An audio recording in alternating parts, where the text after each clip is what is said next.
So far, we had the inaugural on February 21st, where we also saw some of the few of the rapid detection of adulterants in different food products. And the second day, that is February 22nd, was specifically emphasizing on the detection of adulterants in milk and milk products. Today, we have it for cereals, pulses, and legumes. And before we begin, may I request Dr. Iram Rao to kindly introduce our speaker.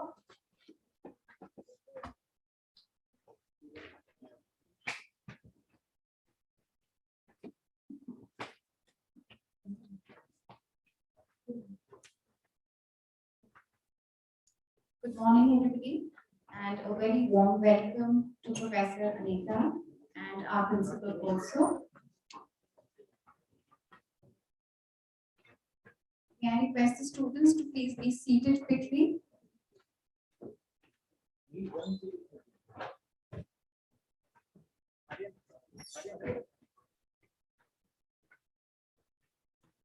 It's indeed an honor and a privilege to introduce Professor Anita Malhotra, who is working in Lakshmi Bai College. Presently, she is also the vice principal. She has a very rich experience of 38 years.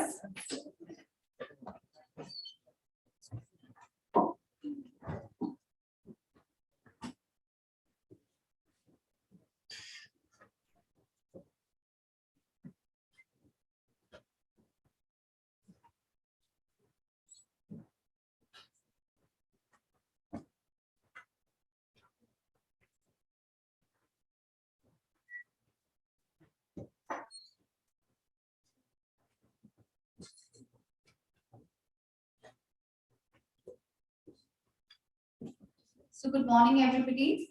Please settle down quickly. Let me introduce you to Dr. Anita Malhotra, who is a faculty in Lakshmi Bai College. She is a very, very experienced faculty with more than 37 years of teaching. She specializes in foods and nutrition and has been conferred with many prestigious awards. Just to name a few, she has been confirmed with the Meritorious College Lecturer by Department of Higher Education. She has been the domain expert at Lal Bahadur Shastri National Academy of Administration, Missouri, and has been given, for this you need to put your hands together, Prime Minister's Award for Excellence in Public Administration. Award is an award, whether you got it now or earlier. And of course, she has got a lot of scholarships, fellowships, etc. Just not in our country, but also in US, UK, Canada, etc. And as Dr. Sakshi introduced her, that today our focus is on cereals, pulses, and legumes. And she has an expertise in this particular domain as a member of the Food Safety and Standards Committee, which is on cereals as well as on spices and condiments. She's also working as a nutrition expert with the Directorate of Education on the midday meal. I'm sure all the students are familiar with one of the largest schemes in the country, which is conducted, which is actually looked after by the Ministry of Women and Child Development. She's also been a member of many professional bodies. She has been the Honorary Secretary of Association of Food Scientists and Technologists of India, of which I'm sure most of us are members of. So with that, may I once again welcome Professor Anita and hand over the mic to you, please, to do the honors. Thank you once again. Please put your hands together.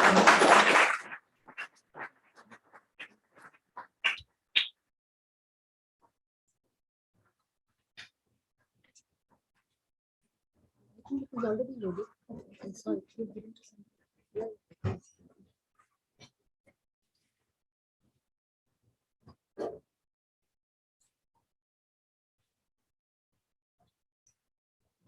Somebody will put the slides or give me a mouse and do it. Okay.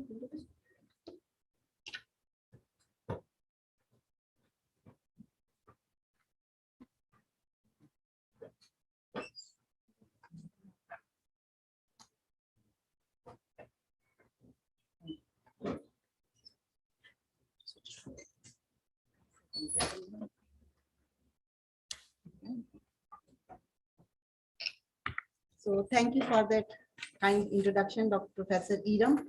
And good afternoon, everyone. Good morning, in fact.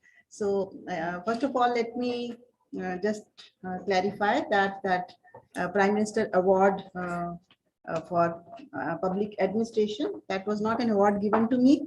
It was a spot study for which I had been nominated by Lal Bahadur Shastri National Academy of Administration, and I had gone to evaluate that one of the entries for that award. Okay, so thank you once again, Professor Iram, for that kind introduction. At the very outset, I would like to thank Professor Avnish Mittal and Professor Iram Rao for giving me this opportunity to interact with all of you. As we all know, food safety is very important for sustenance of life and for health, and adulteration is a very important aspect of food safety. And Bhaskaracharya College has taken this initiative of organizing this workshop, which is very relevant.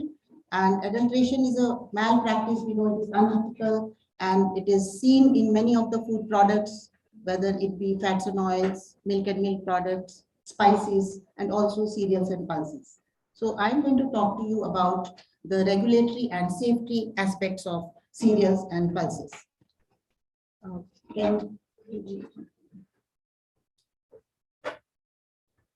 So let me give you a brief outline of my presentation. I'll be talking to you about food safety, the foodborne illnesses, some related facts, and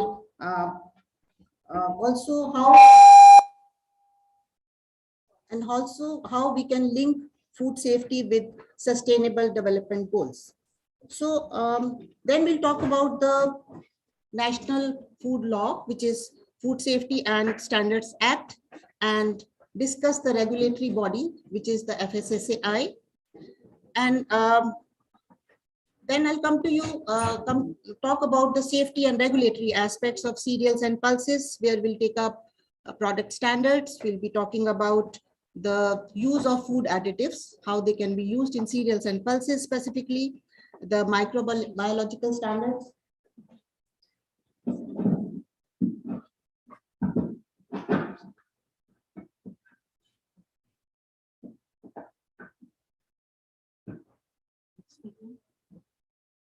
Am I audible now? Yes. Okay. We will also be talking about the metal contaminants, the crop contaminants, and the residues which can be there in cereals, pulses, and their products. And finally, about the adulteration of cereals and pulses, what are the adulterants and how they can be tested at home, which is the theme of the workshop which you are all attending. Next, please. So let's first talk about food safety and foodborne disease. I think all the students here know what food safety is. So food safety can be defined as protecting our food supply from contamination by disease-causing bacteria, virus, chemicals, and threats to health. And it is also an assurance that it will not cause, that the food we ingest will not cause any harmful effects to the body if it is used as per the intended use. Next, please. So foodborne illnesses are the illnesses which are caused by agents that enter our body through the ingestion of food, and they can be food infections or food intoxication. In terms of food infection, the disease-causing microorganisms are present in the food at the time of consumption, and they grow inside the body of the host to cause the illness. Whereas in food intoxication, the toxins, which can be of bacterial, fungal or origin or the chemical origin, they are present in the food prior to the consumption. So this is a diagrammatic representation. You can see how foodborne diseases can be categorized into food infections and food intoxications, and bacterial, viral, and parasitic origins can be there for infections, and for intoxications we can have bacterial, fungal, or chemical origins. Next, please. So now I'm going to give you in very simple terms some facts which are related to food safety. These are simple facts, but everyone must know about them. Next, please. So there are more than 200 diseases which can be caused by consumption of unsafe food. Most of the time when we talk about foodborne illnesses, we think about gastrointestinal problems, but there can be other diseases also which can occur due to consumption of unsafe food. Millions of people all over the world fall ill due to ingestion of food which is not safe. But the positive point is that these diseases are preventable. And that is why we are here today to look at some ways how as consumers we can prevent unsafe food through adulteration. Next, please. Sorry, stay here. So the second fact is that contaminated food will not only lead to GI tract problems, diarrhea, nausea, and vomitings. We can also have long-term illnesses, especially if the contamination is through toxins or metals. The diseases can be neurological, even cancer has been shown to be associated with contaminated food. Next, please. Another fact is that foodborne illnesses, they affect our vulnerable population very hard.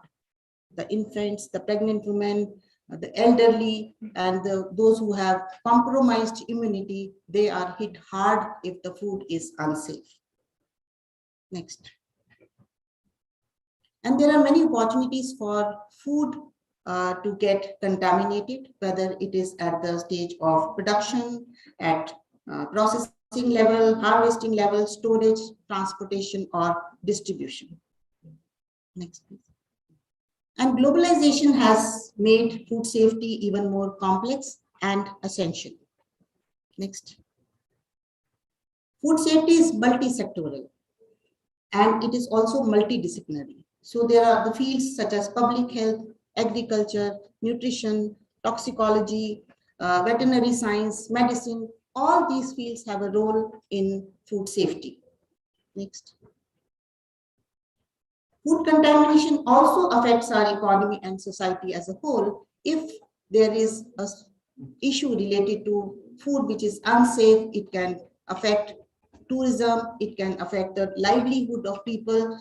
On the other hand, if the food supply is safe, the businesses grow well, tourism is better, overall the economy grows.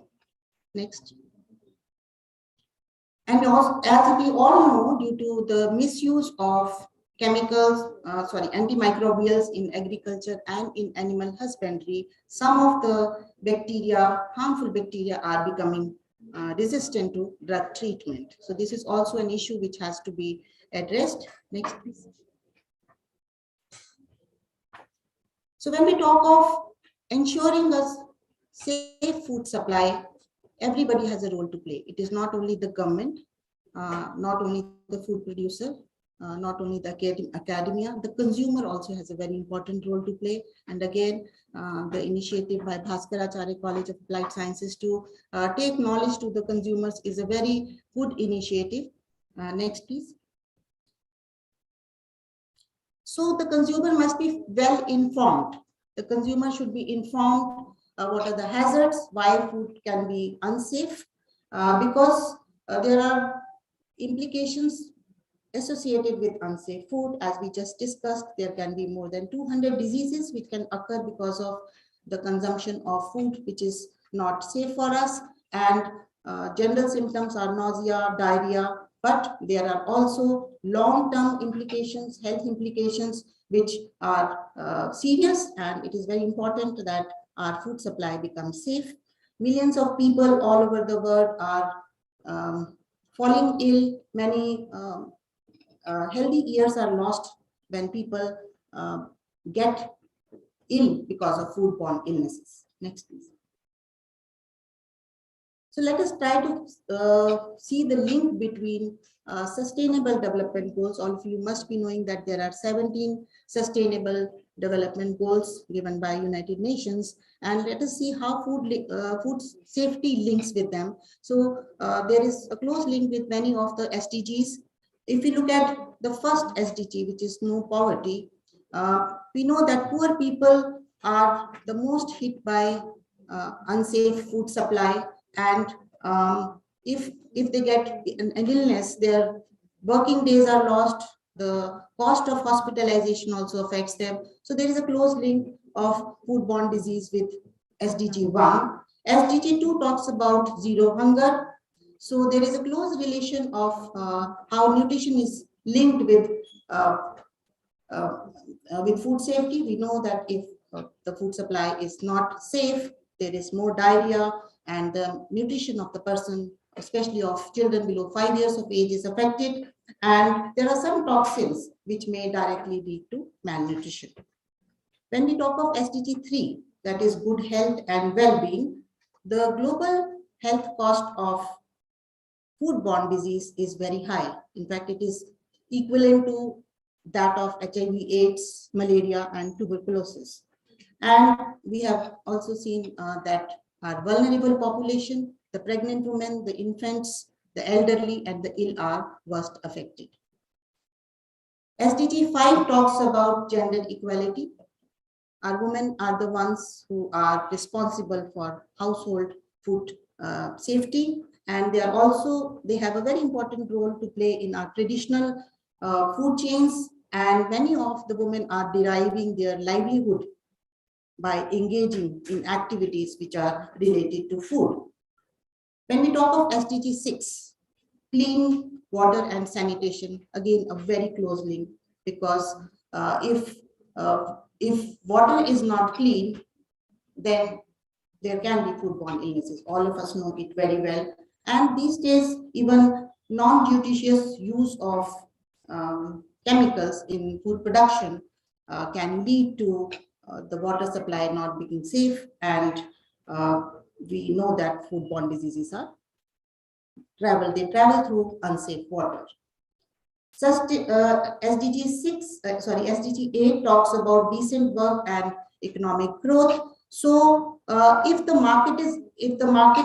food markets are inclusive, they will promote the livelihood of poor people. So it is important that decent work is given to poor people. And as we've been talking, many of our poor people are engaged in as street vendors. So there are activities to train them also, so that the food which we are eating from the street also is safe.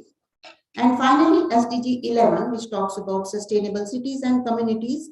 Again, millions of people all over the world work in food-related services. So if traditional foods, the foods which are on streets, if they are safe, more people will buy them. That will promote tourism, and ultimately in cities we are talking about, which are safe and livable, it will help the poor people.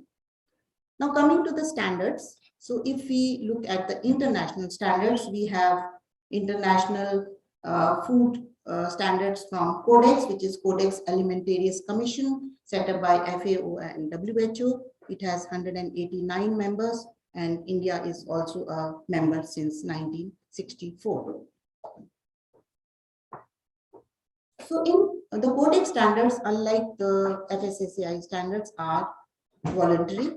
So they are the guiding standards, and the general standards which are given by Codex, they specifically deal with hygienic practices, labeling, contamination, additives, inspection and certification, nutrition, and residues of veterinary drugs and pesticides. So when you look at all these standards, they are the horizontal standards. So FSSAI also has horizontal standards which cut across various categories of foods. I'll be talking about vertical and horizontal standards once again. So Codex also has commodity standards which are from different food groups, and they are the vertical standards. So in our own country, we have our national food law, which is the Food Safety and Standards Act. This is a single law which has repealed many of the earlier laws which were there. And next, please.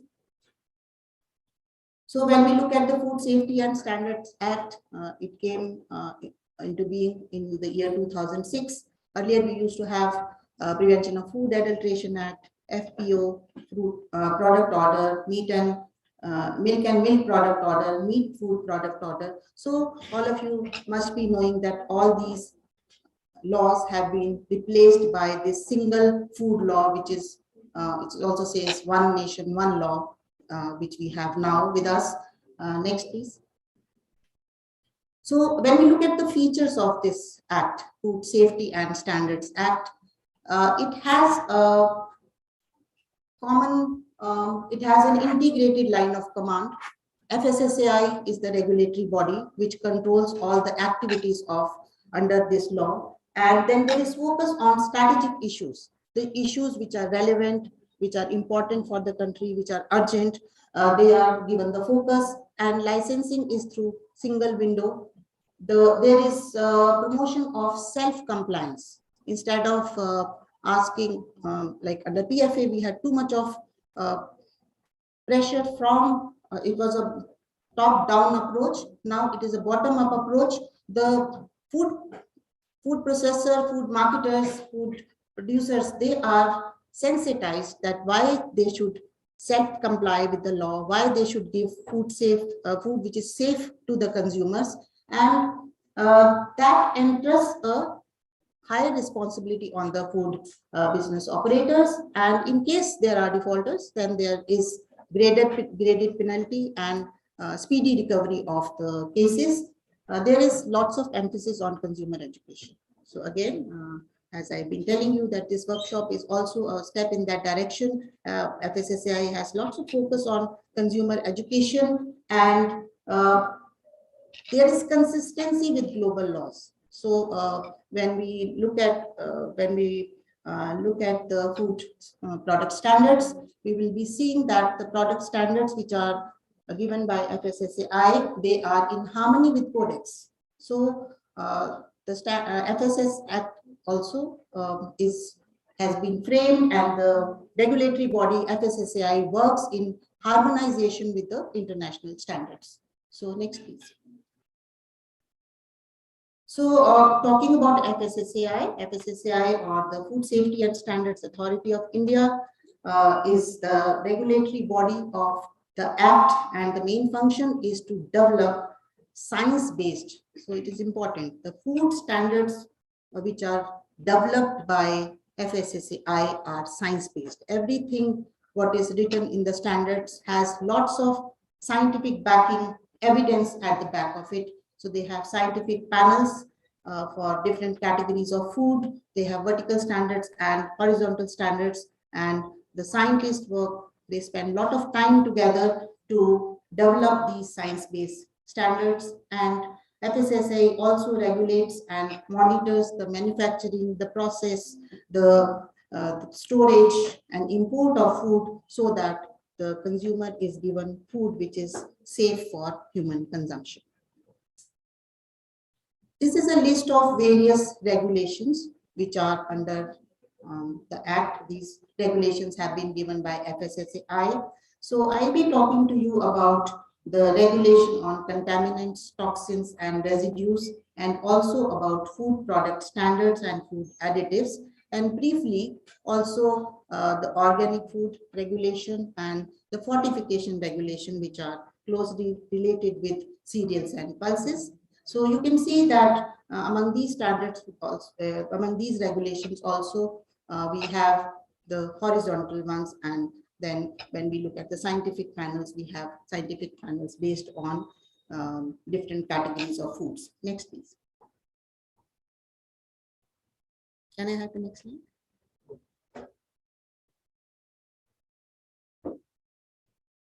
So if we want to categorize the food standards, we can categorize them as horizontal standards and as vertical standards. Horizontal standards cut across all categories of food.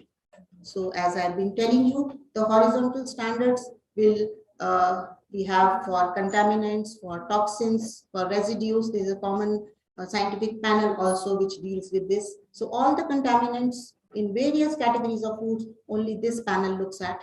So the standards are also together for all the categories of food given separately in that compilation. And then for packaging also, This is again a horizontal standard for all categories of food, and labeling and display, even if want to label some food as fortified food or as organic food, what are the standards? These are all horizontal. And among the vertical standards, we have different categories of food, such as milk and milk products, meat and meat products, oil and fat,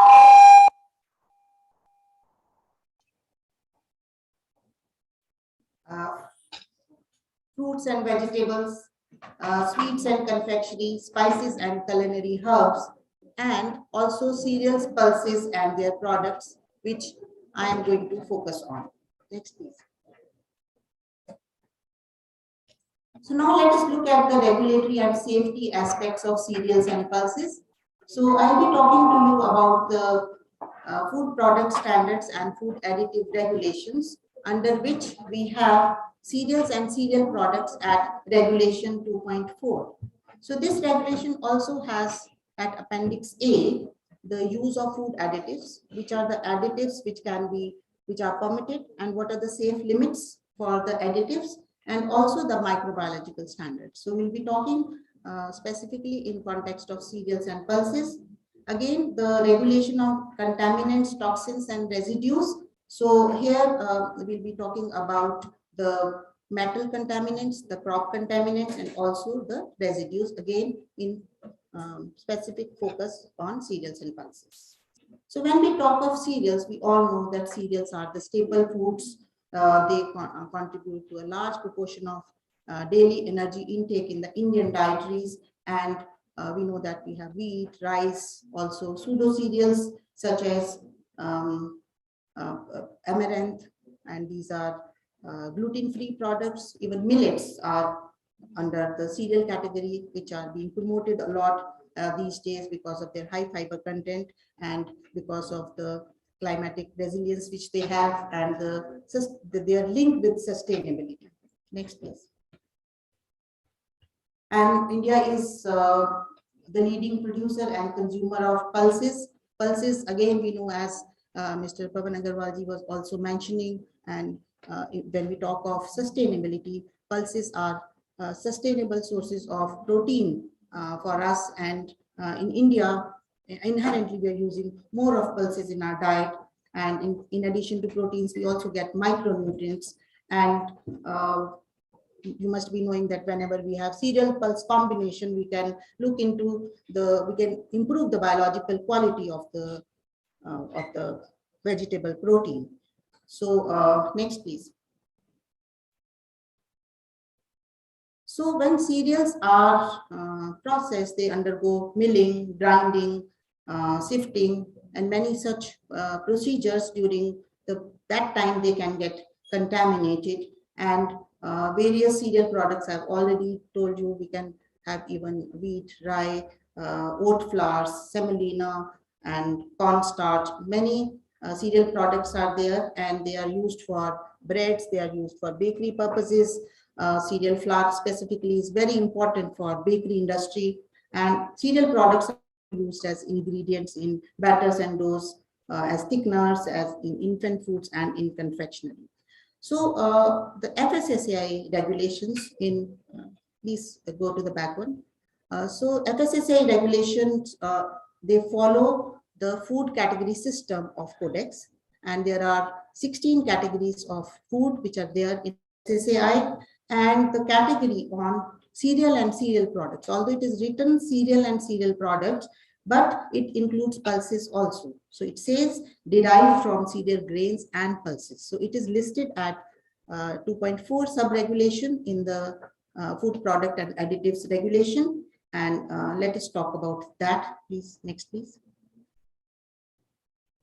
So if you look at the food product standards and additives regulation, so you will find the standards, food standards for various cereals. So such as we have standards for wheat, maize, rice, these are the grains, also for pulses, and for millets such as sorghum, finger millet, pearl millet, and also for pseudo cereals such as chia seeds, amaranth, and quinoa. Then we have the flours such as whole wheat flour or atta, protein prachur atta or protein enriched atta. Similarly, we have for refined flour or maida and also protein enriched maida, durum wheat maida, baza, even for semolina, couscous. The standards are already there by FSSAI. It is a continuous process. FSSAI is constantly looking at the food standards which have been there earlier and modifying those standards to mold them as per the requirements, current requirements, to contemporize them. So there are also macaroni products, instant noodles, pasta products, and also pulse products like soya products and also textured soya products. Next, please. So I want to show you some examples of food standards from the regulation, some standards for cereal and cereal products. So when you look at a food standard, so if you open the regulation, you will see that first of all, there is a definition. So even for working on that definition, lots of effort goes. All the scientists have to agree on that definition. So first of all, there is a definition, and then there is a table which gives the parameters. So parameters are listed, and then the maximum or the minimum limit, whatever is required, is stated. And after that, we have some statements. One statement is about food additives. So as I've been telling you, all the food additives have to be as per the regulations of food additives, which is listed, and then the contaminants, the toxins and residue levels also have to be as per the regulation. Similarly, there is a statement about hygiene. It is there in every standard which is formulated by FSSAI. The hygiene has to be as per the licensing and registration of food businesses regulation. And for labeling also, we have a separate regulation now. The packaging and labeling were earlier together, now they have been separated. And lastly, even for method of sampling and analysis. So when we say that the food has to be gluten free, so the method which has to be used, that is also there in the manual. So the assessment has to be done as per that method. Next, please. So I'm going to show you some of the standards. I am not going to look at the statements from 3 to 7. I'll just talk about the definition and the parameters. So if you look at the standards for whole wheat flour or atta, now we've been trying to revise these standards, but this is quite an old standard, still not been modified. But I want to show you that the definition says atta or resultant atta means coarse product obtained by milling or grinding, clean wheat free from rodent hair and excreta. There is a limit for moisture. Maximum limit is 14%. Limit for total ash. Limit for ash insoluble in dilute hydrochloric acid. And then gluten content. The minimum gluten content, it says 6%. And then alcoholic acidity. And finally, it should be free from rodent hair and excreta. So now the standards which we are been working on in last few years, we also have limit for uric acid, which you will see in the subsequent standards. Next, please. So these are standards for refined wheat flour or maida. So as we all know, last one, please. Refined wheat flour has to be free from bran and germ. Although when we look at from nutrition point of view, bran is good for health, but the standards are for refined wheat flour say that they should not be, it should be free from bran and germ, because flour is used for baking purposes. So it can be a deterrent there. So can you please go back? So next standards are for rice. Even at codex level, there is now move to have standards which can be grouped. Okay, so here we have grouped standards for brown rice, milled rice, parboiled brown rice, and milled parboiled rice. But there are separate standards for basmati. So for basmati, the standards are separate. It is not easy to club the groups. We can club the groups wherever the parameters can be common. We can give a table for giving some variations in those parameters, but grouping can be done wherever feasible. For example, I'll show you for pulses, we have grouped all the pulses together, but for rice, these standards are there. So the definition of rice says that it shall be whole or broken kernels obtained from species Oryza sativa, and these are the different types. So next slide will show you the parameters. So here you can see that in addition to the moisture content, the parameters also talk about defective kernels. So in grains of cereals and pulses, the defective kernels are also very important. And there is something called pinpoint rice which has blackish pinpoint dot on its kernel. So there, that limit is also given here. The broken rice, so all defective kernels. So when you will learn about the methods of adulteration also, there also these things can be seen, because these standards have been very specifically given by FSSAI. Next, please. Standards for maize starch. These are comparatively new standards. So earlier it used to be called corn flour. These standards still have to be implemented at the market level. So whatever the corn flour which we buy from the market, it does not have correct nomenclature. When we say corn flour, technically it should be the flour of the corn, and that becomes the maize flour. Okay. So corn flour is a misnomer. We have just adopted the word from the West. So there was FSSAI, in scientific panels, they have had deliberations, and the definition now, if you look at the definition, earlier it was known as corn flour. So now it says the starch obtained from maize, and it shall contain no added color and flavor or chemicals. Again, it shall be free from dirt, insects, larvae, impurities. So when you will be looking at the household tests or rapid detection tests, there are also these things, although they sound very simple, but they're important. They're important because the FSSAI standards talk about these. And here again, there is the limit for moisture, acid insoluble ash, total ash, and the starch content is given. And because of the process which it undergoes, pH has also been added, and then sulfur dioxide maximum limit is given, and uric acid 100 level is given for maize starch also. Next, please. We have standards for millets also.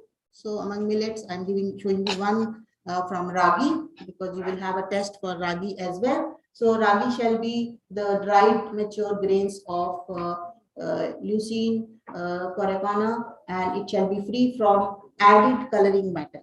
It says here, because in DART also there is a test for ragi, so there should be no color added to ragi, and other microorganisms such as molds and also insects, weevils, obnoxious substances, poisonous seeds. So seeds are again very important. Foreign seeds, if they are present, they have been listed in the standards. So you can see on the right side in the table, damaged grain should not be more than 2%.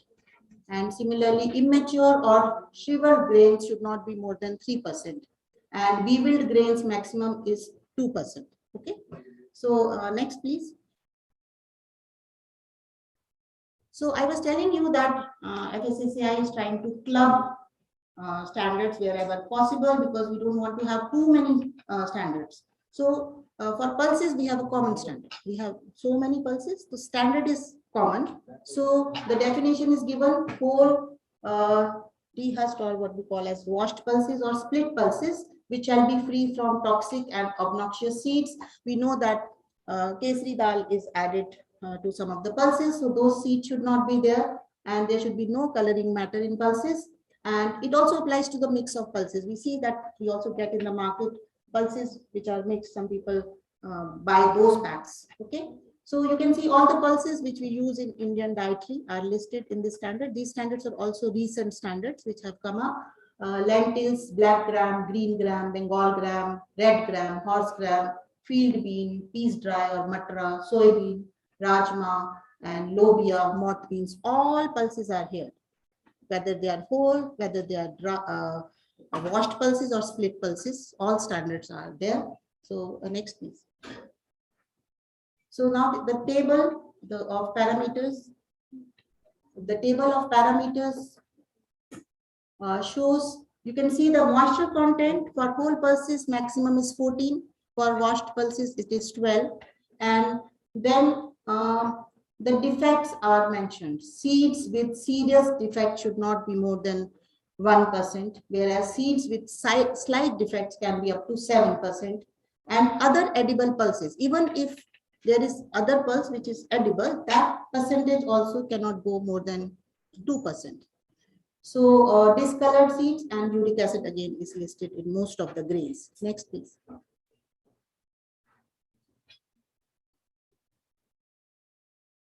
So that was about the food standards. I just wanted to show you because I remember before I joined FSSAI, even I was not very clear about how the standards are listed. So I thought as students, for you also it will be good to see, and you should open the document at FSSAI website. They are in public domain, and try to read through them. Okay, and they are constantly updating.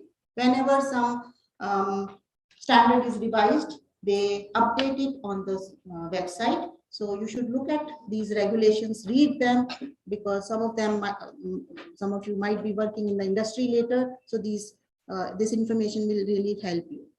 Now, talking about food additives. So additives also, if they are permitted and if they are used within the prescribed limits, they are safe. But when you are going to do the tests, you will see non-permitted colors are not allowed.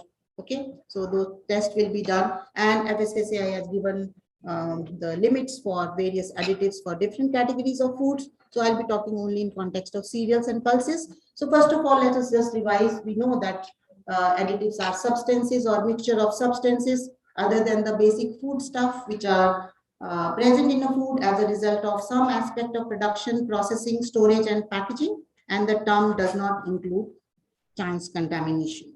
So we add additives to improve the sensory appeal of the product. We add colors, we add flavors, and preservatives are added to for the safety of the product. So as I was telling you, permitted preservative within the limits are safe.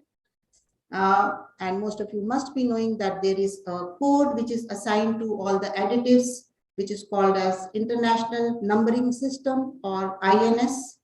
For colors, we have the numbers from 100 to 199, because if you look at the label in the ingredients, the additives are also listed.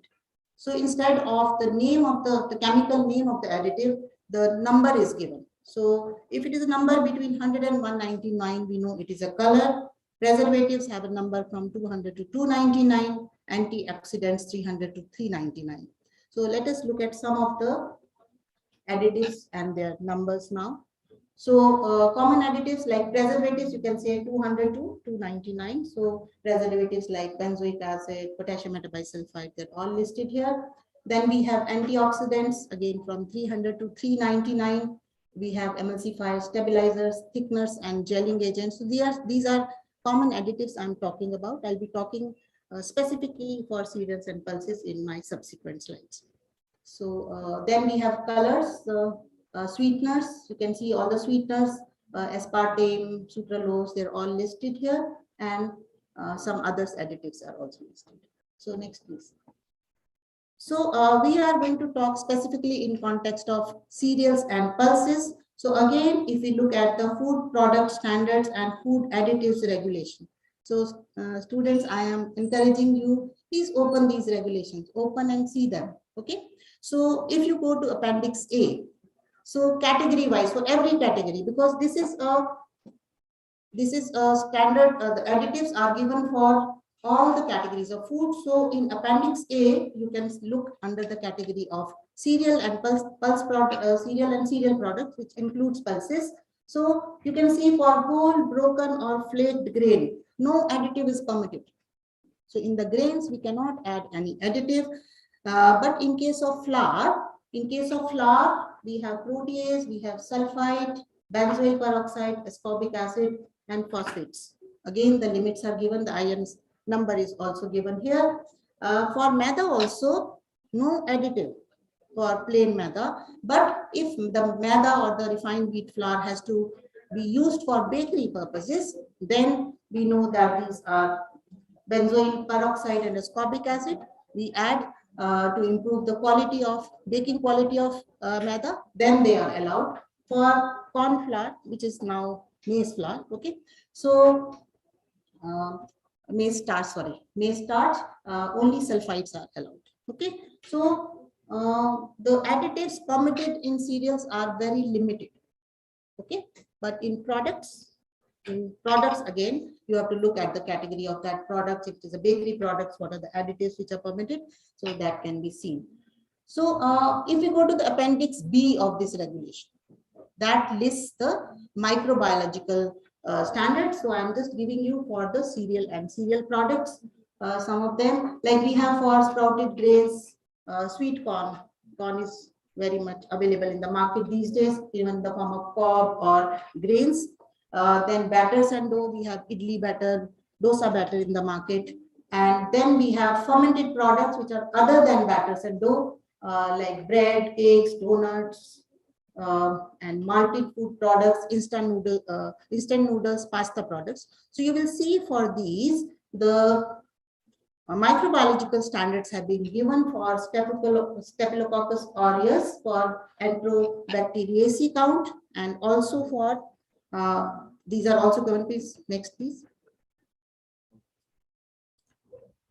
For Salmonella and Listeria monocytogenes. So you can see in the first column, the products are same. So these microbiological standards have also been given, and we all know, as students of food technology, you all know how microorganisms are linked with food safety. So the maximum count which can be there, we can't say it will be 0. So maximum count which can be there in cereal and cereal products is there. And as I'm telling you, you can see for any of the category of the foods if you refer to the regulation. Next, please.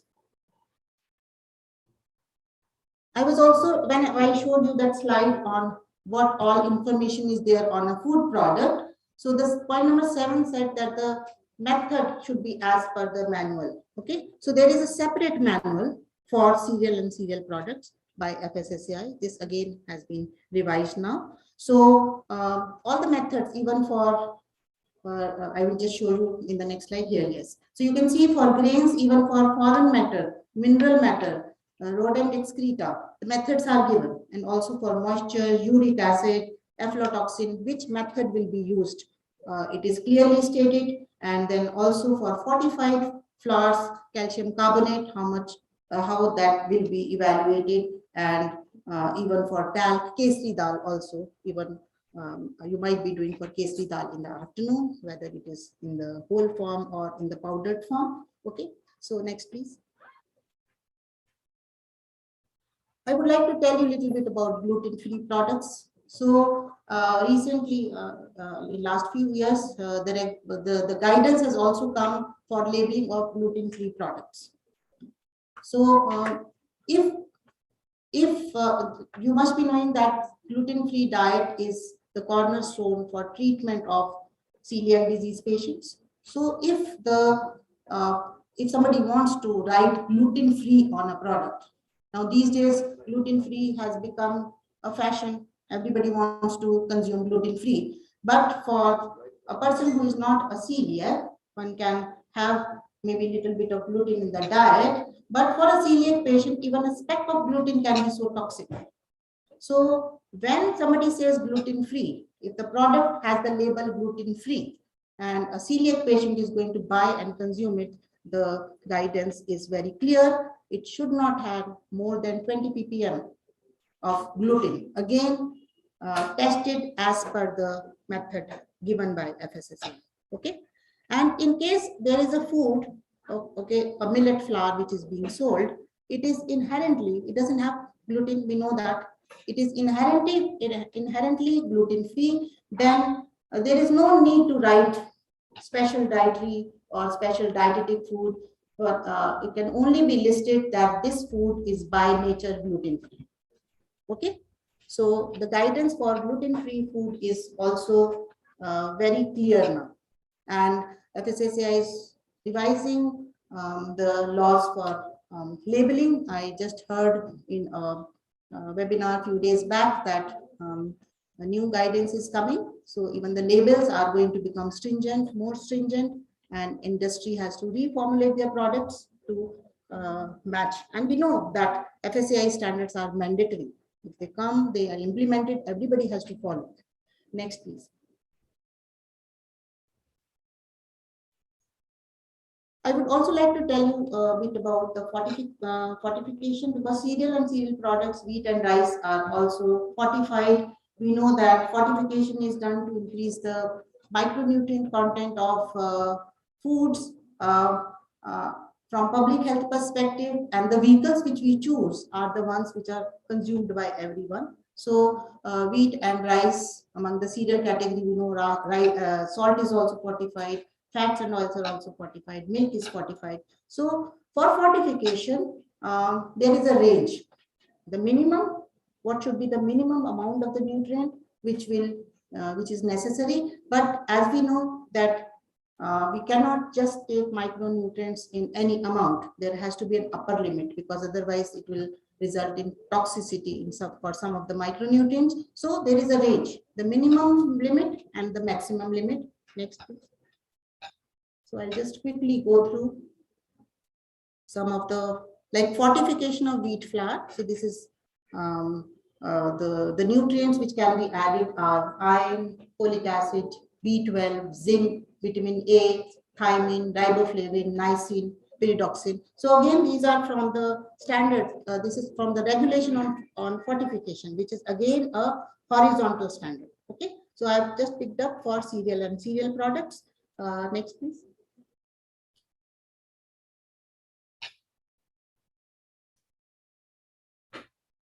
This is for refined flour or maida. Again, same. If you look at the fortification of rice, we have iron, folic acid, B12, zinc. So you can see there is a range, minimum amount and the maximum amount. Everywhere there is a range. Okay. So if the processor is not adding the minimum amount, they cannot use the F plus logo. Okay. And if the amount is more than what has been listed, again, it will be a regulatory issue. Next.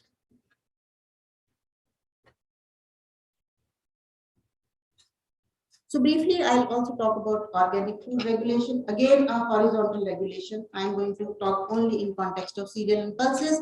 But if any food has to be sold as organic food, there is a regulation. Now, organic food, if you want to test whether it is organic or not, it is not possible to do all the tests. So it is more of a process standard. So we have to trust that, supposing we say we are buying wheat which has been grown organically, or rice which has been grown without using any pesticides. So we have to trust the farmer. So how do we trust the farmer? So there are systems. There are systems which are mentioned here. So you can see that it is very important to comply with any of these systems which are listed here. National Program for Organic Production, NPOP, or Participatory Guarantee Scheme of PGS India. So these are organic farmers who collectively state that they are producing their products as per the guidelines of organic food. And if they're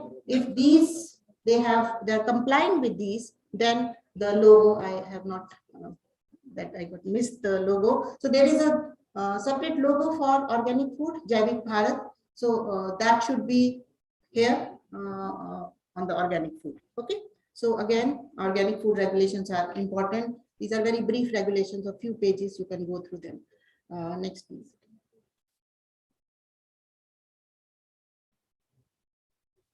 Now let us talk about contamination. So just defining contamination. Contaminations, contaminants are the substances that have not been added intentionally to the food, unlike adulterants. They are present in the food as a result of various stages of production, packaging, transport, or storage, and they can also come from the environment. So we will be looking at from the perspective of cereals and pulses, and we'll be looking at the crop contamination. We will also be talking about metal contaminants and the residues. Again, I will be showing you the regulation on contaminants, toxins, and residues.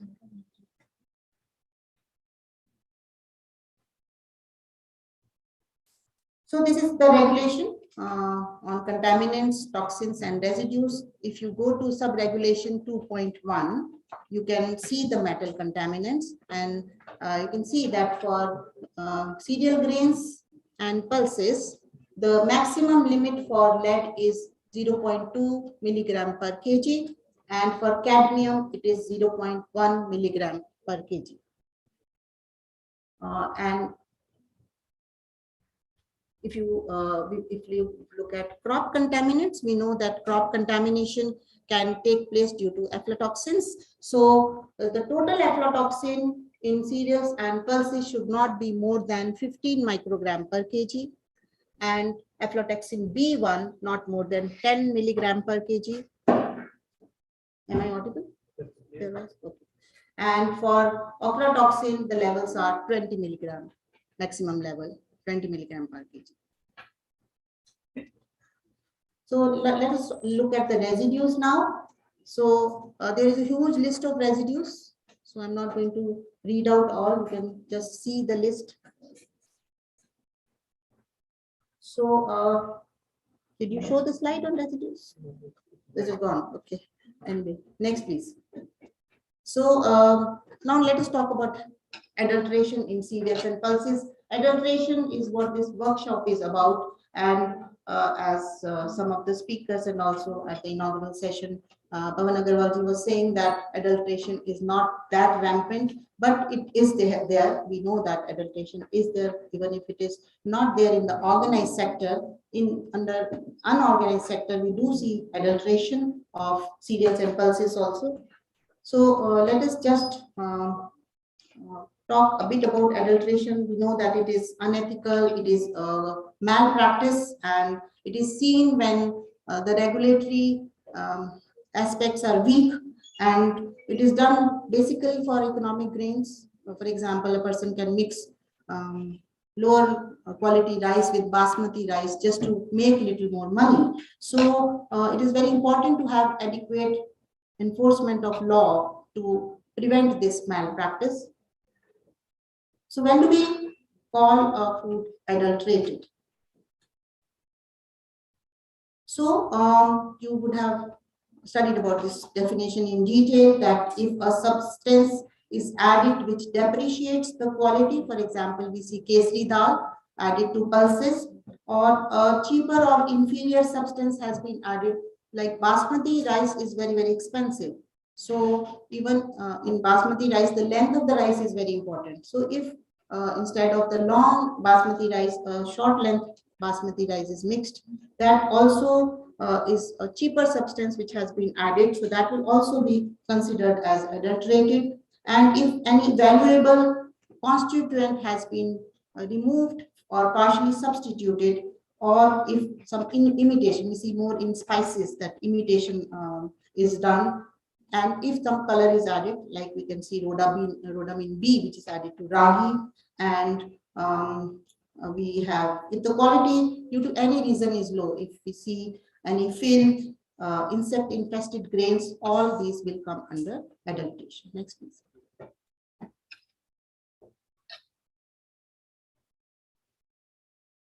So there are health hazards of adulterants in cereals and pulses. So as I've been talking, sand, stone, marble, chips, if they are present, they are very important for adulteration. And in unorganized sector, we do see that there are so many stones in the grains we buy, and they can result in breaking of teeth, abrasion of digestive tract. Artificially colored foreign substances can lead to health issues, including cancer. Lathyrus sativus or kesri dal, we know, can lead to lathyrism, which is crippling or paralysis of the lower limbs. And lead chromate also has health effects in terms of anemia, abortion, paralysis. So I think I have to wind up. I'll quickly go through because we are going to next. These are some of the adulterants which are there in cereals and pulses. Extraneous matter, we have kesri dal, we have insect infestation, ergot, which happens during the plantation, and synthetic colors, and also inorganic adulterants. So this detection of adulterants of cereals and pulses, I'll quickly go through these tests. I have taken these pictures and methods from the book, Dart book, and just quickly go through. You can just click through the slides fast so that we save on the time. So this is about the detection of extraneous matter in food grains. For grains, many of the adulterants can be just seen by visual examination. Next, please.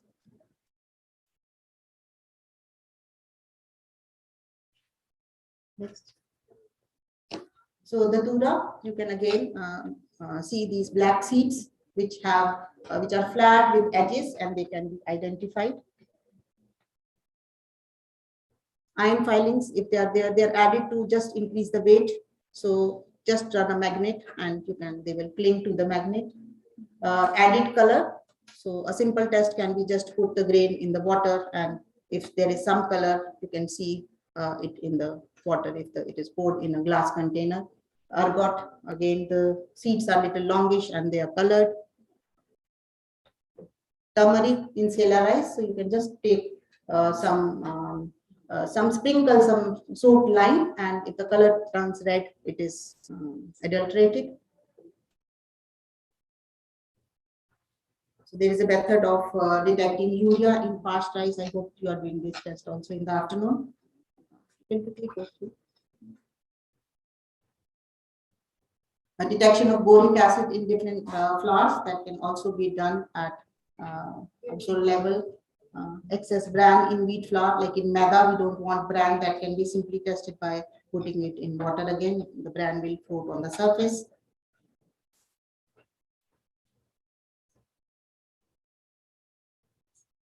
And again, with visual examination, we can see if there are insects, filth, or any other extraneous matter which is present. Ragi, I was telling you that rhodamine B can be added to ragi. So a cotton ball soaked in water or oil can be just rubbed over ragi. If there is rhodamine B, the color will be shown. Chukunda seeds again can be seen if they are adulterated in the pulses by visual examination. Kesri dal, it's a very important adulterant which has serious health implications. So it is very important to see this adulterant, whether it is there in the whole grains or not. Detection of color in dal, again by soaking, just putting it in water, you can simply see that. This is a test which you can do to see if powdered kesri dal has been added to besan.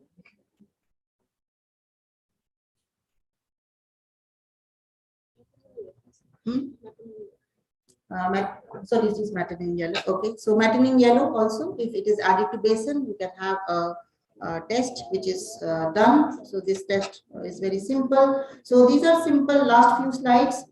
Some tips for consumers while buying cereal and cereal products. We've been talking that adulteration is common in the unorganized sector. So it is wise to buy cereals and pulses in packaged form, and even everybody does that. If visually we see some adulterants like insects, we don't buy those products, and we should not be asking for products which are very brightly colored because sometimes the manufacturer is also tempted to give us products which are bright colored. We should go with the natural color of the food. And in conclusion, we can say food safety is of utmost importance for us. There can be chances of contamination among cereal and pulses, and FSSAI has developed standards which are evidence-based, and if they have also given limits for additives, for contaminants, for toxins and residues. And if adulteration is present, it can pose public health hazards, and the consumer should be aware, should buy the products properly, and should also increase his own awareness through various ways. Only if the consumer asks for safe food, the producer will also provide the food that is safe.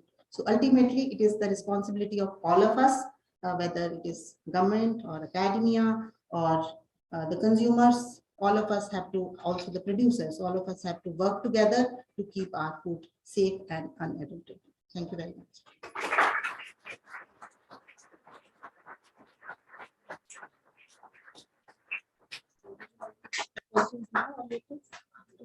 Okay, so fine. Okay, thank you once again. It has indeed been a pleasure for me to be here. I am coming to Bhaskaracharya College in in physical mode after many years, and I'm indeed very delighted. Thank you once again. Thank you, Dr.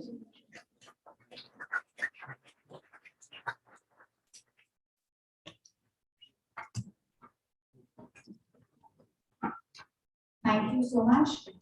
We'll take the questions after we finish with the demonstration. But Dr. Anita, I think it was very, very informative. I have a list of questions to ask you for my clarification. I think she has really kind of set the context, and nobody is allowed to move except the ones who are going through the demonstration, please. Right? So I hope you've been able to understand the whole concept, why we are doing this. Every single day, one particular sector is covered. So today she has very, very nicely covered all the cereals and cereal products, under which you also have the dals or the pulses, legumes, and also spices. All right. So particularly students of food technology are familiar with food standards and regulations. How many food technology students here? Raise your hands, please. Right. So you have learned about the food category system, right? And you know what is the difference between horizontal and vertical standard? Because these questions are very important for us as consumers. When you're looking for the nutrition labeling, when you're looking for information, because this is the motive of the workshop, that we want to empower, educate the consumer. Okay. So if you have any queries, I'm sure you would have a lot of questions like I do have. Please scribble them down or write them. We're going to take the questions immediately after the demonstration, right? Dr. Anita, I request you to come that side, please. So they will use the stage, please. Over to Dr. Roshan and his team for giving the live demonstration. Diksha, we are going to mute ourselves from here, and you can start playing the video in after 5 minutes, please. Thank you. Yes, ma'am. Thank you. Rajesh ji, can you please start the video?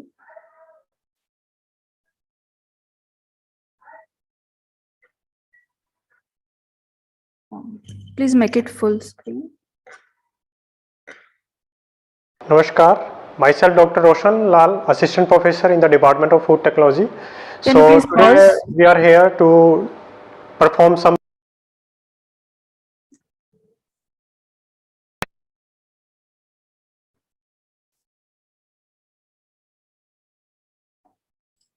Ma'am start कर दूं? Let's wait for 1 minute. Once they have set up, we'll start. Okay. And there are some gray patches, if you can clear this, please.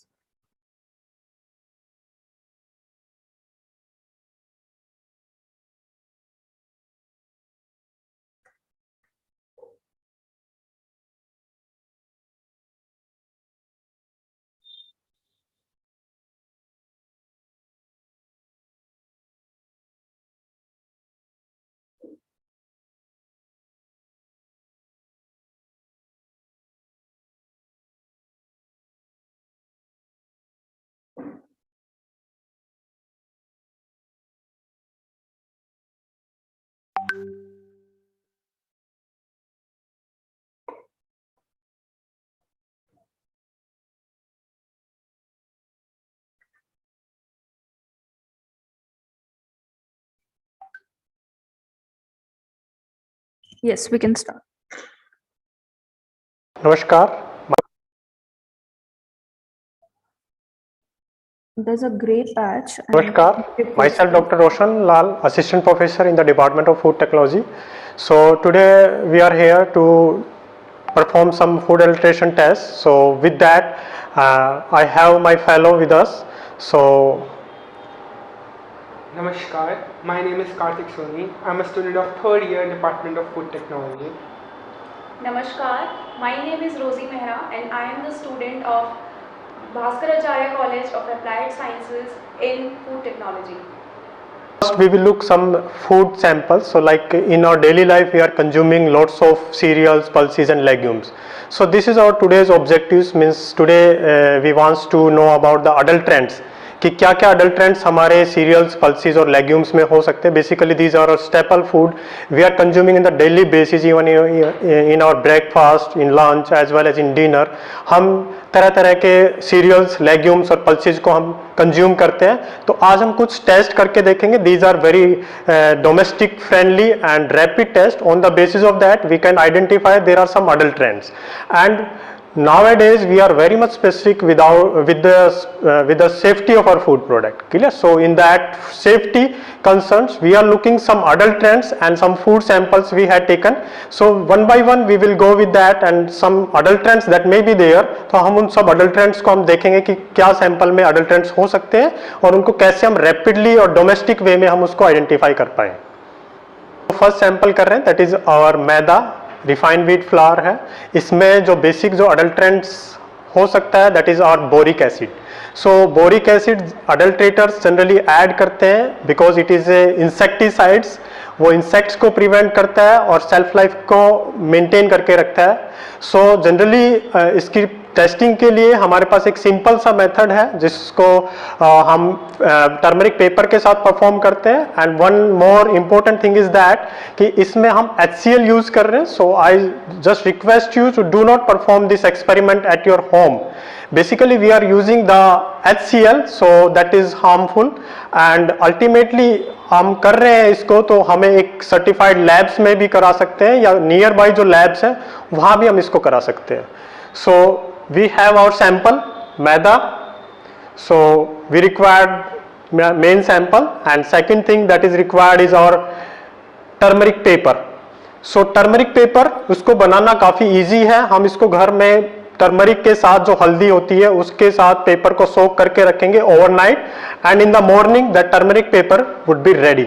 सो उसके basis पे हम इसको आज test करेंगे. And now there are some simple steps. So first of all we have to take small amount of sample in a test tube. हम test tube में एक थोड़ा सा सैंपल लेंगे. This is our first step. So Karthik and Rosie both are doing this experiment. So they had taken the sample in the test tube. Now in the second step they have to add small amount of water. So this is our first sample and it is second sample. Now in the third step we have to shake it completely and after that we have to add few drops of HCl. अब हम HCl डालेंगे तो जो कि आपको अपने घर पे यूज नहीं करना है. We are the professional, that's why we are dealing with that HCl. So very carefully. अभी कार्तिक HCl डाल रहा है टेस्ट ट्यूब्स में. 5 drops of HCl is required. Now in the second sample, Miss Rosie is also going to adding this HCl.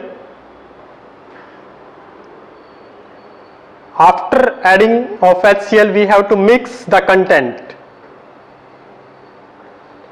Now we can use our turmeric paper. So when we will insert the turmeric paper, it will turn reddish or pinkish in color. So if it is going to turn, अगर वो pinkish red color में हो रहा है इसका मतलब boric acid उसके अंदर present है. So the basic principle behind this experiment is that in our turmeric एक curcumin compound है जो कि रिएक्ट करेगा बोरिक एसिड के साथ और वो एक कॉम्प्लेक्स बनाएगा जो कि आपका पिंकिश रेड कलर का होगा.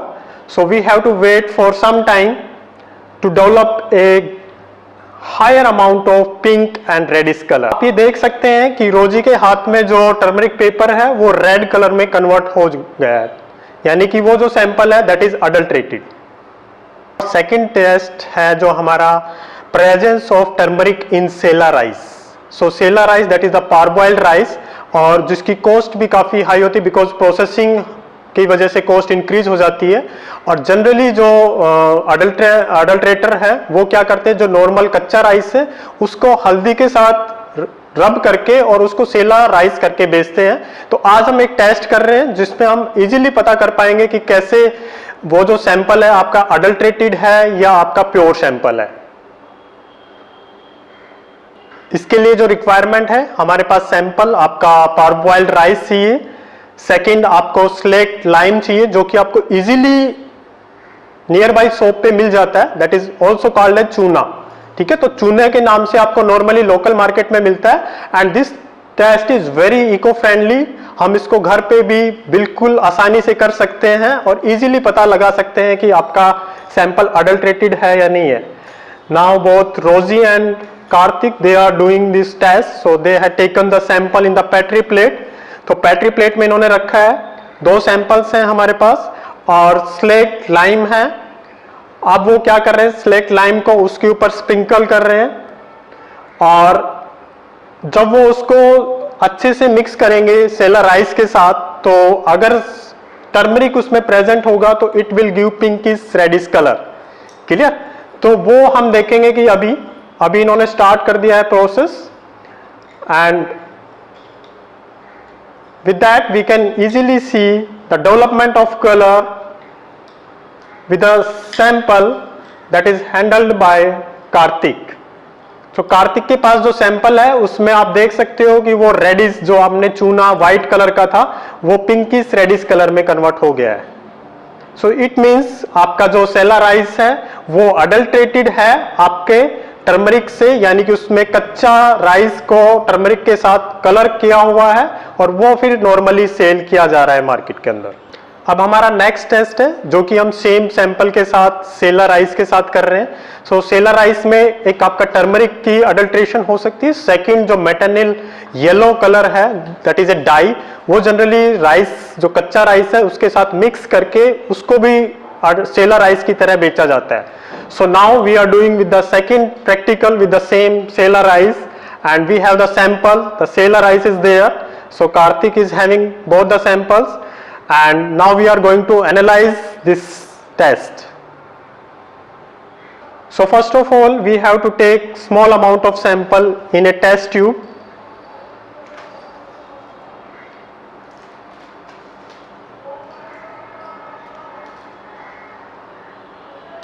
In the next step we have to add small amount of water,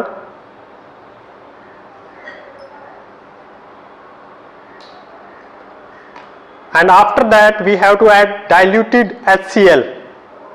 So 5 drops of diluted HCl is required.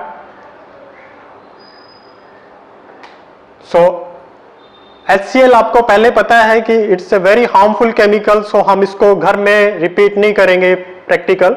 सो अगर हम इस टाइप के सैंपल को चेक करना चाह रहे हैं तो we have to visit some nearby laboratories जहां पे प्रोफेशनल आपको ये सैंपल करके देंगे। So with the addition of HCl we have to shake it properly, and कुछ टाइम के बाद आप देखोगे कि इसमें एक पिंकिश रेडिश कलर डेवलप हो रहा है जो इंडिकेट कर रहा है मेटानिल येलो आपके सैंपल के अंदर। Now we can easily see कि हमारे पास 2 सैंपल है और जो कार्तिक के पास जो सैंपल है दैट इज अडल्ट्रेटेड, उसमें पिंकिश कलर नजर आ रहा है, वेयर रोजी के पास सैंपल है that is pure sample, it is not adulterated. Our next sample is besan. So besan that is also called as gram flour, जो कि जनरली अडल्ट्रेटेड होता है चीप फ्लोर के साथ, स्टार्च मैदा के साथ। बेसिकली जो मैदा है वो आपको काफी चीप रेट पे मिल जाती है और जो बेसन है दैट इज कॉस्टली। सो मैदा को जनरली मेटानिल येलो के साथ कलर करके उसको बेसन के साथ मिक्स करके और उसको मार्केट में बेचा जाता है अडल्ट्रेटर के द्वारा। तो आज हम टेस्ट कर रहे हैं बेसन का और उसमें हम आइडेंटिफाई करेंगे कि जो मेटानिल येलो है वो प्रेजेंट है या नहीं है। So now for that we required our sample. So हमारे पास 2 सैंपल है, हम उसको बारी बारी से एनालाइज करेंगे। So first of all we have to take small amount of sample in a test tube. So Karthik and Rosie both are doing this practical. सो हमने सैंपल लिया है टेस्ट ट्यूब में, this is our first step.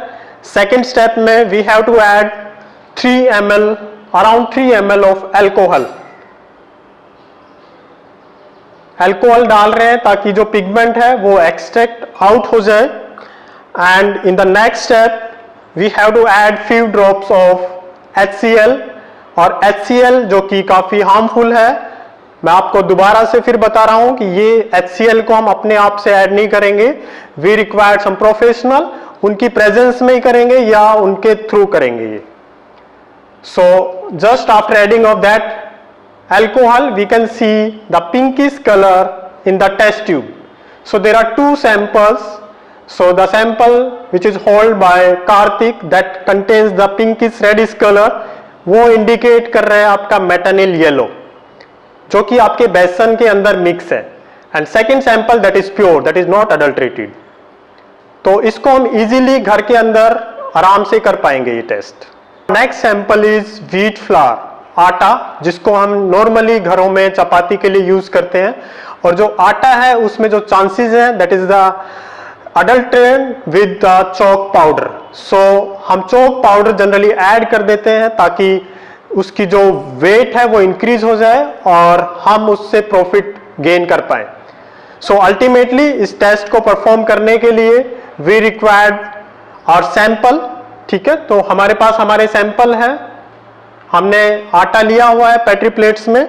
And to perform this experiment first of all we have to take the test tubes and we have to add the small amount of sample in that test tube. तो बारी बारी से हम sample को डालेंगे. रोजी and Kartik दोनों ने सैंपल डाल दिया है टेस्ट ट्यूब में. In second step we have to add 5 ml of distilled water.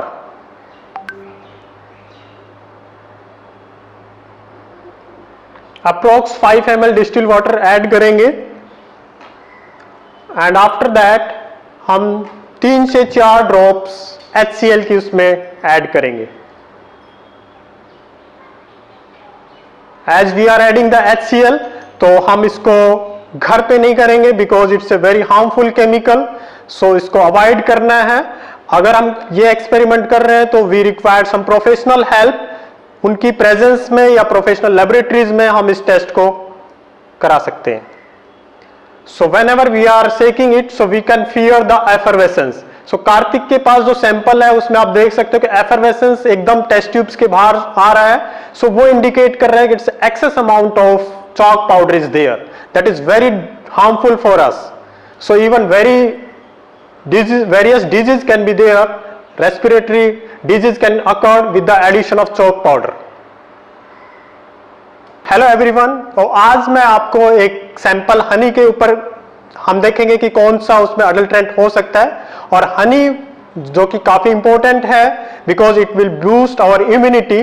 So covid ने हमें बताया है कि हम इम्यूनिटी को बूस्ट करना चाह रहे हैं, तो हमें शहद और हल्दी, these are the 2 important component जिसको हम कंज्यूम करेंगे तो it will help to boost our immunity. So basically अभी हम एक सैंपल हनी के साथ देखेंगे कि जो जनरली अडल्ट्रेटेड होता है शुगर सिरप के साथ, जो कि काफी चीपली अवेलेबल हो जाती है sugar syrup, and that can adulterate our honey. So हम हनी को कुछ सिंपल टेस्ट के थ्रू हम आइडेंटिफाई करेंगे कि वो प्योर है या नहीं है. उसके लिए वी रिक्वायर्ड और sample. And second important thing is cotton wig. So cotton wig हमें रिक्वायर्ड है. कॉटन विग को इजीली घर में बना सकते हैं. We have to just wrap the cotton on a stick, वो आपकी कॉटन विग रेडी हो जाएगी. And to perform this experiment we have to dip the cotton wig in the honey. So we have 2 samples. So Karthik and Rosie both are doing the wrapping of honey on the cotton wig, and now we have to check the purity with the burning candle. Clear? So here हम burning candle के ऊपर उसको रखेंगे जो cotton wig है, और हम देखेंगे कि वो जो हनी है वो कैसे रिएक्ट कर रहा है. So जो आपका प्योर हनी है it will start to burn. But जो इम्प्योर हनी है जिसमें शुगर सिरप एडिड है उसके अंदर क्रैकिंग की साउंड आएगी and it will not burn.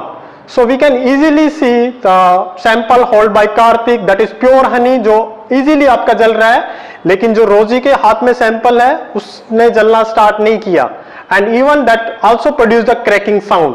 So वो इंडिकेट कर रहा है कि हमारे हनी के अंदर शुगर सिरप थी जो कि उसको बर्निंग नहीं होने दे रही. So now the sample is tea leaves, चाय पत्ती, जो कि हम डेली लाइफ में हम चाय पीना पसंद करते हैं और चाय पत्ती को कंज्यूम करते हैं. बट क्या आपको पता है कि चाय पत्ती भी अडल्ट्रेटेड हो सकती है with exhausted tea leaves? Generally उसको एग्जॉस्ट जो आपकी बची हुई चाय पत्ती Rajesh ji, can you stop? उसको कलर करके जो fresh. Rajesh ji, can you please stop? Yeah, thank you.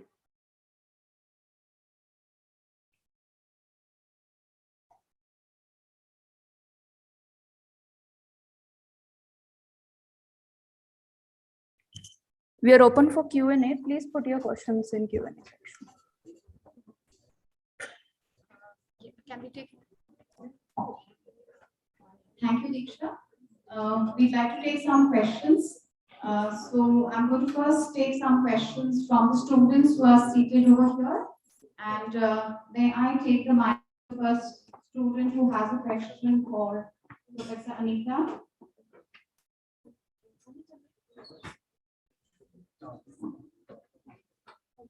Good morning, everyone. This is Sagar Mehra from Health Department. As Anika ma'am introduced the term that gluten-free food and it's become a fashion nowadays. So I have a question like, what are the health hazards with gluten? What's wrong with the gluten? And I thought it's a naturally occurring substance in our food. So why is this so and how it comes into fashion?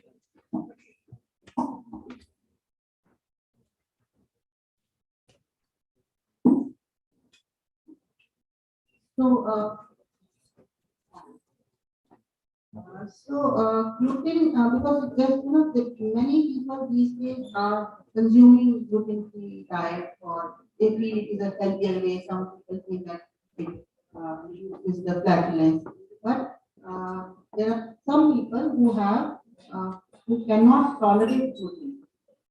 So we know that gluten is made of glutenin and gliadin. So chain of inflammatory reaction starts if they consume gluten. So it is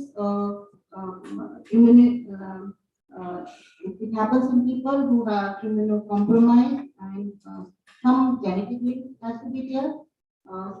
They should be consuming gluten, and there is a trigger. If all these three things are together, it happens. This disease is found, celiac disease, in 1% of the population worldwide. And maybe you have not come across anyone. There are people who have this celiac disease and they cannot take gluten at all. Even if in tomato ketchup there is a small amount of flour which has been added, they cannot take it at all because it leads to serious repercussions. Otherwise, for everyone else, gluten is fine. So for those people, if they have to be on a gluten-free diet, usually they are told that they should have home cooked food, but packaged food, if they are buying, if it is labeled gluten-free, it has to be absolutely free. That's what I told you, less than 20 micrograms of ppm of gluten. So I just told you about this because it is related to cereals. Okay? That is why I am working with gluten-free packaged food. One of my PhD students is working, so I just thought that I could.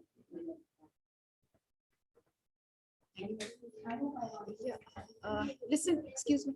You'll have to stand here because our online audience can't hear, and you can just speak aloud so she'll be able to hear that. No? So, aap unko de dijiye mic. Thank you. Yes, beta, introduce and then please ask the question.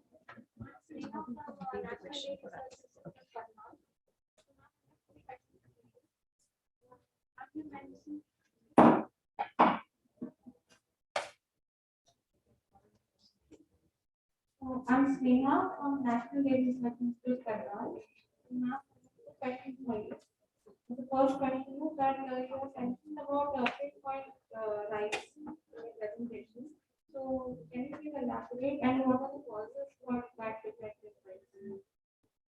So pinpoint rice, it is on the rice we see kind of purplish black dot on the rice, And earlier, it was said that it is okay, we can keep pinpoint rice is not harmful, but now the latest evidence is coming that it can be harmful for human health. It is due to the growth of some microorganisms. It happens during the cultivation. So that is why a limit has been set on pinpoint rice. Thank you, ma'am. The next question is that there is a product called sticky rice, which is very popular Yes. in Asian countries. So, are there any regulations and standards available in India for that? Because it has been consumed in northeastern states as well. Yes, I don't think so. For sticky rice, the standards are not there as yet. But Is there any? Is there? No, as I was telling you, see, because when Food Safety and Standards Act came, before that we used to have PFA Act. So some standards are there with BIS, with EGMA. So they've started with some standards with them, and they are working on more standards. So gradually more and more standards are being added, and it takes time. For writing one standard, it takes time of a scientific panel when all the experts are together. So whenever there is, it is driven by if the country wants to import something, then also we need standards. So for sticky rice, I don't think we have as yet. Good, you have raised it. Thank you. That was a good question. Thank you.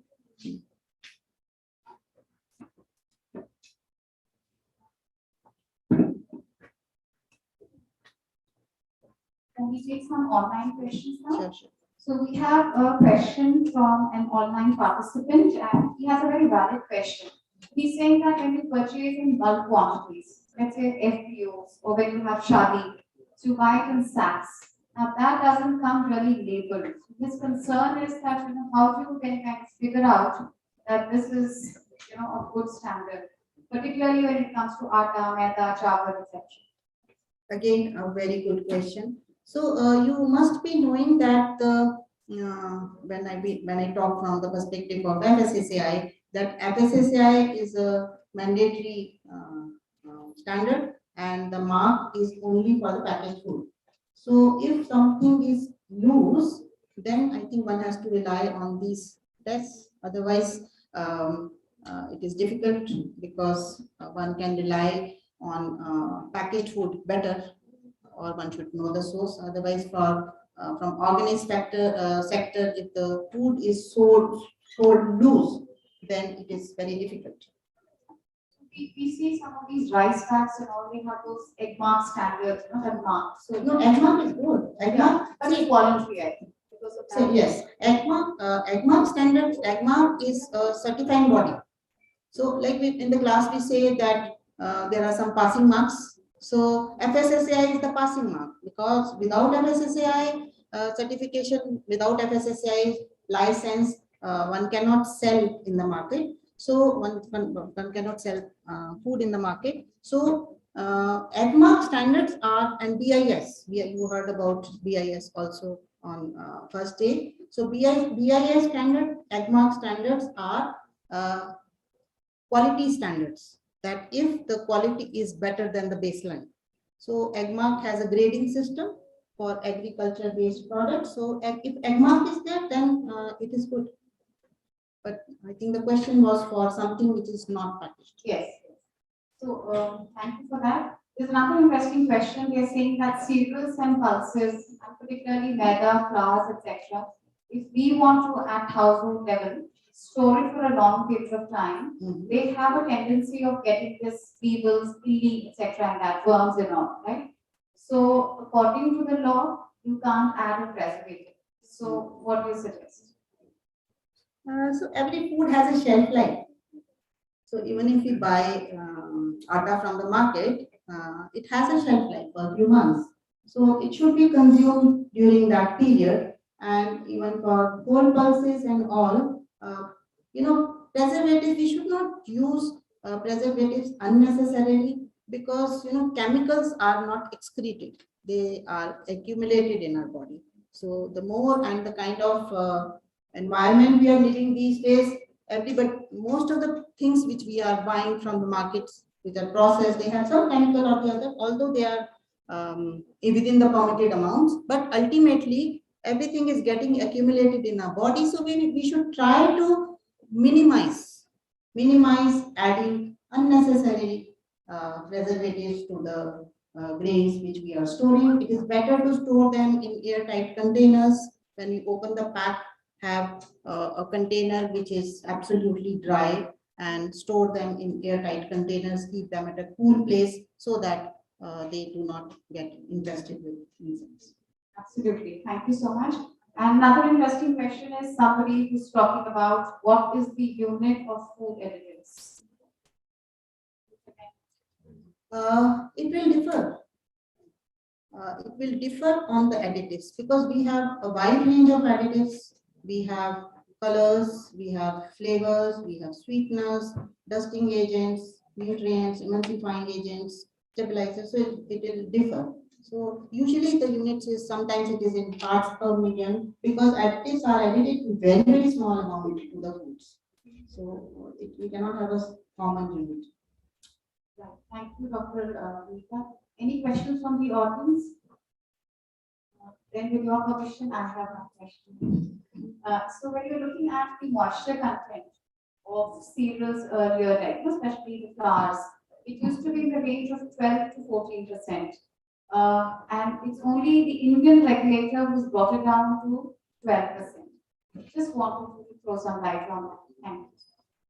Dr. Eon has asked a very controversial questions because in the scientific panels most of the time the debate is on the moisture content. So at FSSAI when the standards are set, they are based on scientific evidence. We have to have studies. We look at the studies. What are the studies saying in Indian context? What should be the moisture level? On the basis of that, FSSAI is setting the standards. And the point is that for FSSAI, the interest of the consumer is supreme.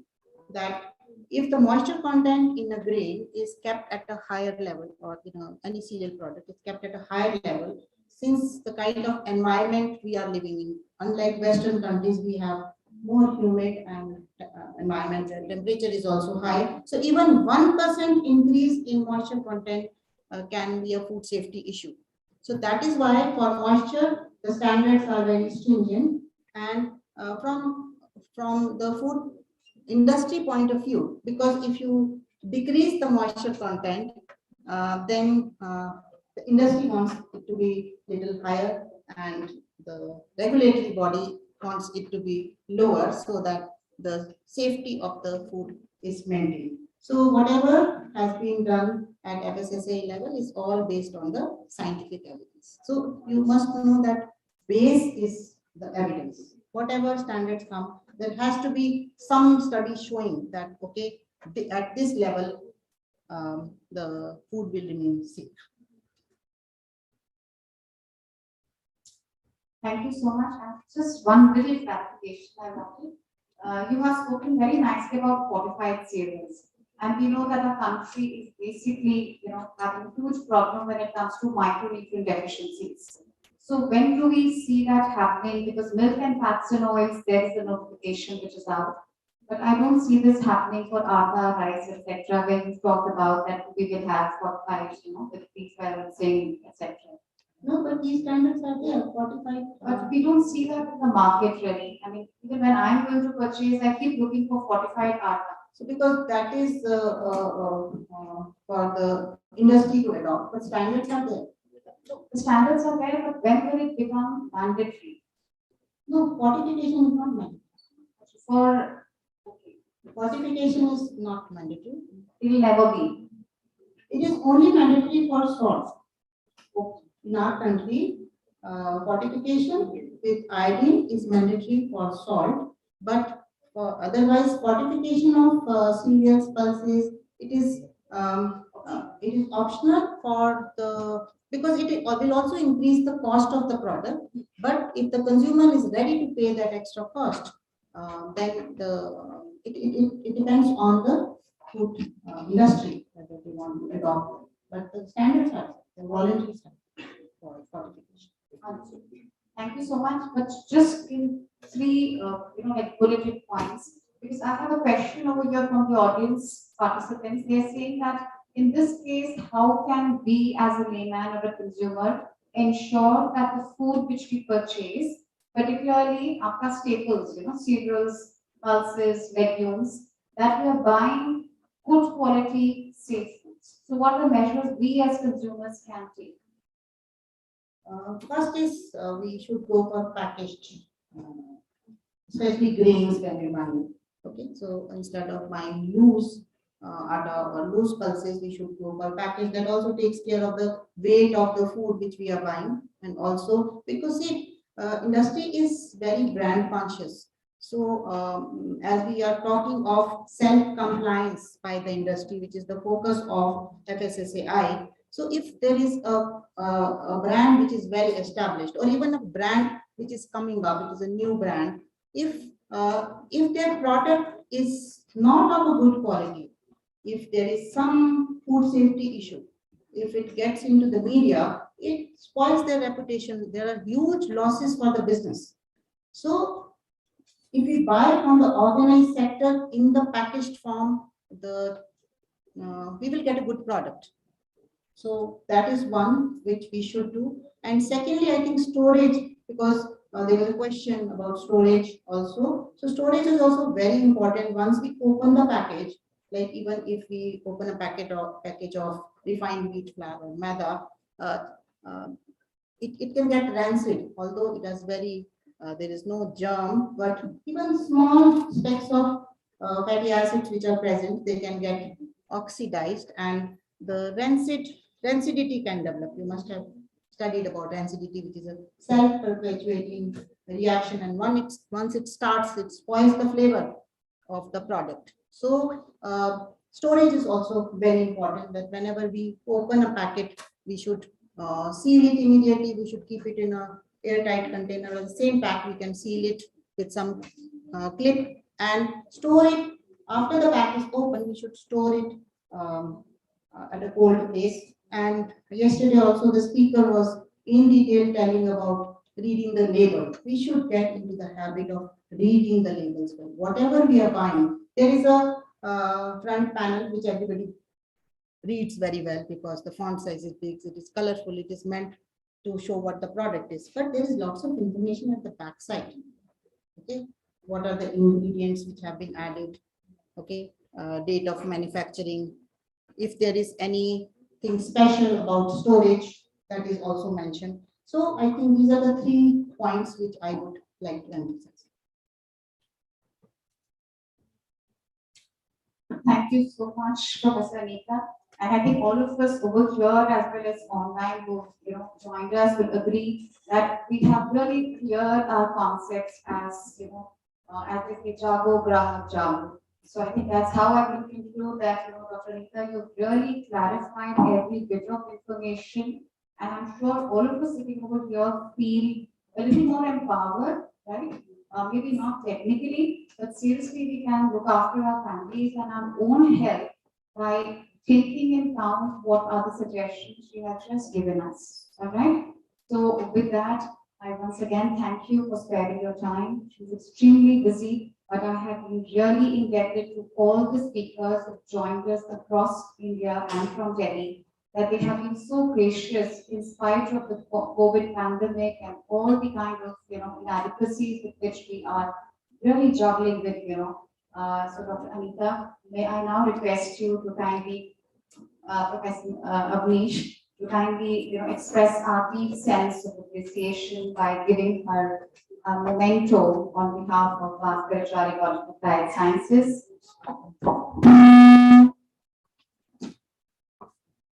Thank you very much for those kind words. In fact, it has been indeed a pleasure, and Bhaskar Acharya College of Applied Sciences is very close to my heart. I am very happy with the kind of interaction I've had with all of you. Thank you very much, and thank you, Professor Kiran. Thank you.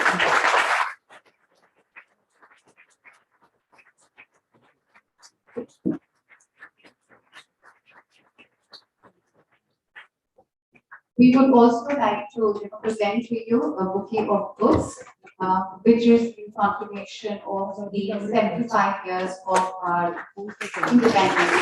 Our party is under construction. Dr.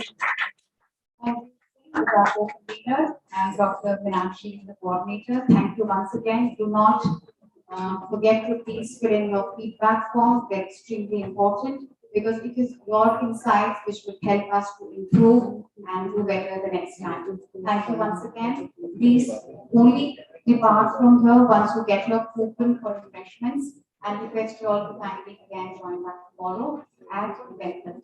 Thank you once again. Thank you, Diksha. It's a wrap from our side. Thank you, ma'am. Rajeshri, we can. Okay, ma'am.